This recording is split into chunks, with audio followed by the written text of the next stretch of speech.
welcome to More Motorsports Garage. Hope everyone is having a blessed day. Today I'm going to be giving you an update on the Mazda B2300 K-Swap setup.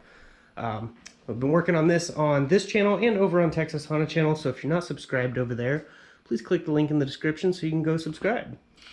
Got the intercooler on there with my signature More stencil that I always do. And the K20A3 is in, it's mounted. We have it attached to an RX-8 6-speed manual transmission and ditched that truck transmission.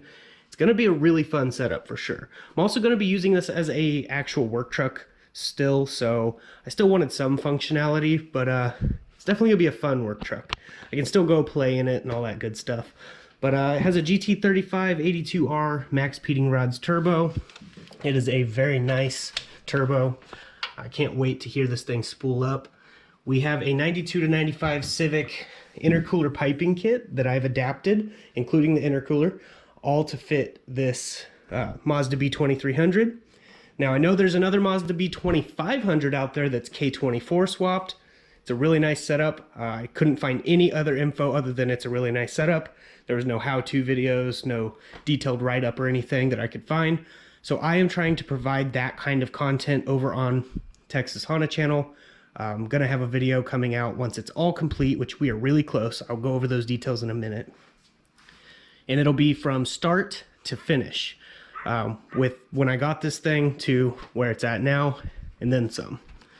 But we made some custom mounts. My friend Sinformant and subscriber of mine is reinforcing them, and he's modifying my shifter so that whenever I go to put it all back together, it'll have a little bit higher of a shifter and solid mounts. But right now the mounts are holding up perfectly fine, what I have in here, and it's working. We've got the K-tuned rear wheel drive intake manifold, which I'm not sure if you've seen in a previous video. If not, it's on this channel. Feel free to go check that out. We got Jackspania's fuel rail. And if it wasn't for Jackspania and Max Pitting Rods, we wouldn't be this far. They both donated some parts for this build, including the wastegate and fuel rail from Jackspania, along with a few other pieces. We have their K-Swap sub harness, which is inside, adapt it to the truck.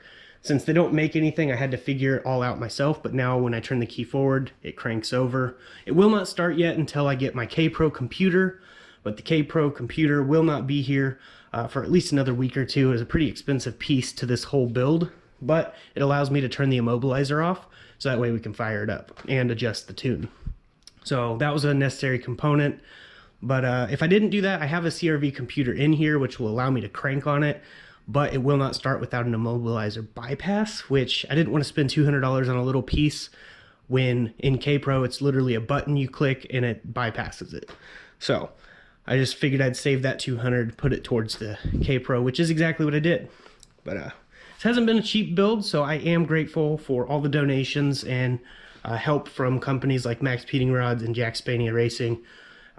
Also with Racing Additives supplying a really good additive for the engine oil, and Watson Synthetic Scent AMSOIL. So we have AMSOIL in here with Bestline Racing's racing additive. All the information for Watson Synthetic and Bestline all will be in the description, along with Max Pitting Rods and Jackspania, because they are a huge part to this build. But yeah, we have a 6-speed RX-8 transmission, and the drive shaft is actually 90% of the drive shaft is the factory Mazda B2300. Goes to the factory rear end, which will get beefed up later on down the road. But the front half is the RX-8 yoke that's welded on. This drive shaft probably won't handle a ton of power, so we will have to go and send it off to get a proper built high horsepower drive shaft setup, but it will at least move under this its own weight and its own power with that drive shaft that's under there. So we are so close. We're waiting on a few pieces, and one of the pieces is a oil feed adapter that goes up here, an oil line, because the other one that I got, it was all kinked up and I didn't want to use that. Didn't want the turbo to blow because of a bad oil line. So waiting on an oil line and an adapter piece, and an adapter piece for down here, because we already have the oil return ran, and the adapter piece will go right there. Jackspania is sending those, so huge shout out to Jackspania again. But yeah, we're so close. If you didn't see, I have a stainless steel hose here. This is actually for radiator hoses. I bought this kit from eBay. All the information will be over on Texas Honda channel, so feel free to go over there, subscribe, and find the videos and check the descriptions, because I always try to link the products I use. It is a little bit long. I have to cut it probably back here and adapt it to the upper radiator hose fill neck, but I'm waiting on a silicone coupler. So we've got 3 pieces right there, plus the K-Pro, 4 pieces. Once those get put on, it will be ready to fire up. And hopefully it'll just run great. That'd be awesome. But huge shout out to Sinformant, good friend and subscriber, for doing the shifter and the motor mount setup. Greatly appreciate that, because I want it to be as sturdy and nice as possible.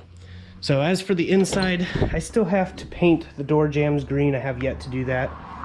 And this is where the shifter goes.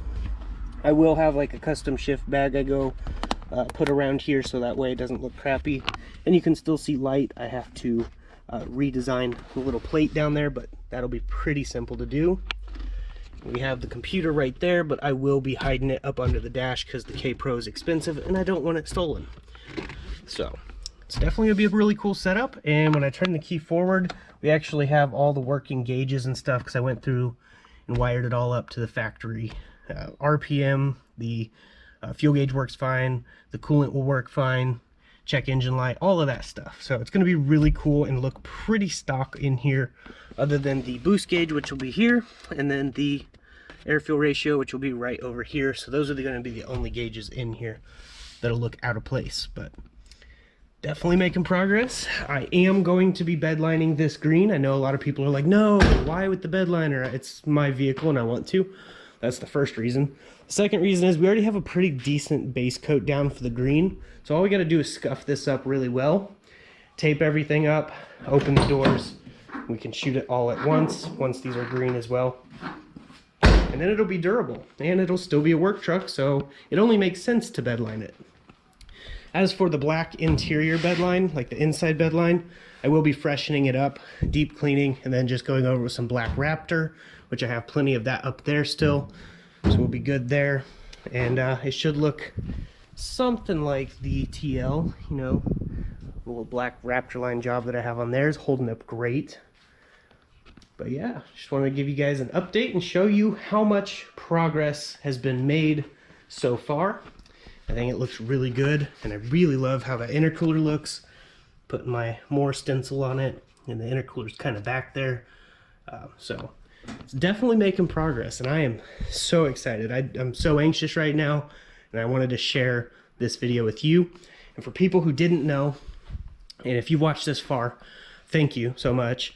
But for people that didn't know, I am going Dragon Ball themed, or Dragon Ball Z, because I'm kind of a big nerd. You can kind of see the Dragon Ball down there. It actually is threaded on to the top of the shock, because it actually has the same thread pitch, which is funny. So I just put that down there, and I have a Dragon Ball Z shift knob that I'm putting on the shifter as well. Also, we'll get door projector lights that'll either have Shenron the Dragon or some Dragon Balls or just the Z, something. And it'll be really cool whenever I'm done. I have a pretty good vision for it, and it'll be a really great work truck too. So I can take it to car shows, car meets, and take it to the junkyard to go grab engines. So it's gonna be awesome. But I greatly appreciate you guys watching this video, checking in to see the update. I keep doing this because of you guys. If you guys stopped watching, I wouldn't do this stuff no more. It is a lot of work. It doesn't sound like it, but it really is a ton of work to do YouTube. And I just greatly appreciate all the support I've been getting. So definitely stay tuned. Go over to Texas Honda channel if you are bored and want to watch some more videos of how I put all this stuff in here. I try to be as detailed as I can. I do have ADHD and autism, so things are kind of all over the place, so I'm sorry about that, but I'm just doing the best I can with what I have, and greatly appreciate you guys. But I'm gonna go ahead and get this edited and get it put out there so you guys can see it. I'm gonna go ahead and get off here. I'll see you guys in the next video. As I like to say, God bless, stay safe, stay awesome.